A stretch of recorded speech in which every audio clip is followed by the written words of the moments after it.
And now I'm talking to Sorcha Nic Mhathúna from Oxfam Ireland. Sorcha, how's it going? Sorcha, Oxfam launched a huge report there a couple of days ago, Even It Up. It's about inequality internationally, not just in poor countries and developing countries, but like in the West as well. Could you tell us about it, please? Because like the topic of inequality, like it's been brought into the news now a lot more, particularly in the last few months. I think anyway. Yeah, inequality seems to be one of the biggest challenges facing us. And it's not just people like Oxfam who are talking about it. We've seen in the past year that everyone from the Pope to President Obama in America to the IMF, OECD and many others have been issuing warning shots about the impact that growing income inequality is having. I suppose from Oxfam's perspective, we're very worried about inequality because we believe that it's a barrier to reducing poverty, and we're very worried that a lot of the gains that have been made over the past few decades in terms of tackling poverty could be undone if this gap between the richest and poorest continues to grow. That's why this week we've launched a new global long-term inequality campaign called Even It Up, and we've kicked it off with this big in-depth global report that looks in great detail at how inequality is impacting on people, not just in our programme countries in places like Africa and South America, but also closer to home in countries like America. And I suppose we're also trying to highlight the inequality that exists in places like sub-Saharan Africa, where, for example, there's 16 billionaires there who live alongside 358 million people in extreme poverty. One of the, I suppose, the headline findings of this report is how the number of billionaires has doubled since the financial crash, and they've gone from 800 in March 2009 to almost 1,600 now, according to Forbes. But to kind of to contrast with, it's unbelievable. Yeah, it's absolutely unbelievable. And in the same period, more than 1 million mothers have died in childbirth because they haven't been able to access proper health services. So it's this sort of contradiction, I suppose, this gap that we're trying to highlight. The research that we've done in this report also shows that in countries like Kenya, India, Indonesia, millions of people could be lifted out of poverty if the inequality in those countries was reduced.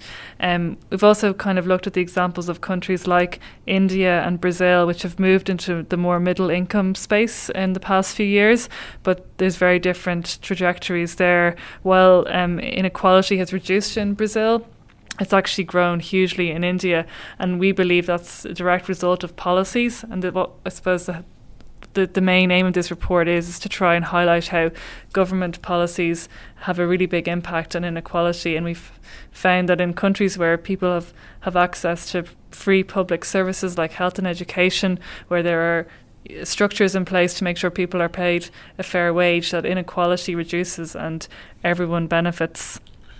And do you think our government does enough? Like, because like I've heard a few times over the last decade, I think that America is the most unequal country in the world, and Britain are second, and we're third. Like, you know what I mean? Like, you know what I mean? Or are you waiting until you do more work? What's the story, do you think, with Ireland? Like, well, I suppose Ireland certainly isn't immune to the effects of rising inequality, and as we begin to move out of this kind of recent period in terms of very difficult economic circumstances. We don't want any recovery to come at the expense of inequality.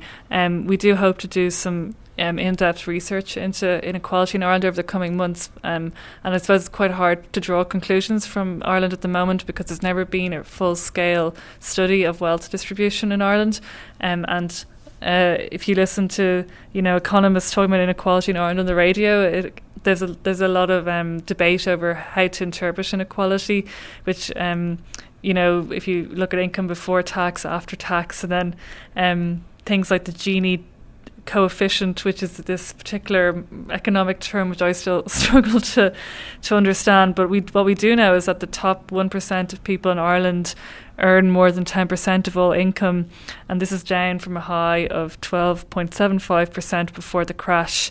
So I suppose Ireland is place us in the more unequal of the more developed countries, but it's a kind of a complicated picture. I suppose one of the key lessons from this report, which has great relevance to Ireland, is that massive cuts to public services disproportionately affect those in lower incomes, and I think that's certainly been the case here, where we've seen, carers and people with disabilities, the parents of children with medical problems, older people, more vulnerable groups in our society certainly have been affected hugely by austerity cuts over recent years. Yeah, like public services, like the investment in them is just so important. Like, because if you haven't got the adequate investment in them, like I can see in Dublin, and for first over the last few years, it's kind of been a gradual realization. And at first, I thought I was only imagining it, but now you are saying it, the IMF are saying it. Barack Obama's saying it, it's true. Like, we're becoming more unequal, even in Ireland. It's unbelievable. Public services are really, they have to be funded well, don't they? Absolutely, and we've seen in countries the difficulties that people have in terms of lifting their families out of poverty because of lack of access to public services. For example, if you were a family in Ghana, if you wanted to send your child to a school, it would take about 40% of your overall income just to send one child to school. So without that access to education, it means that people are caught in these generational cycles of poverty.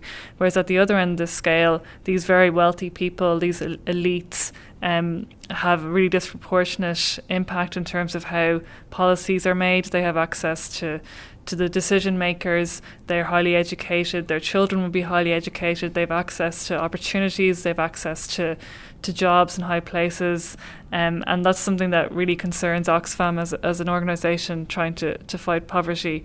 So I suppose it's what's called political capture by wealthy elites. This concept that they have kind of captured a lot of influence, and we were seeing in the places that we work that people living in extreme poverty are often being left behind, whereas really policies should be trying to lift all boats, not just those of the elite.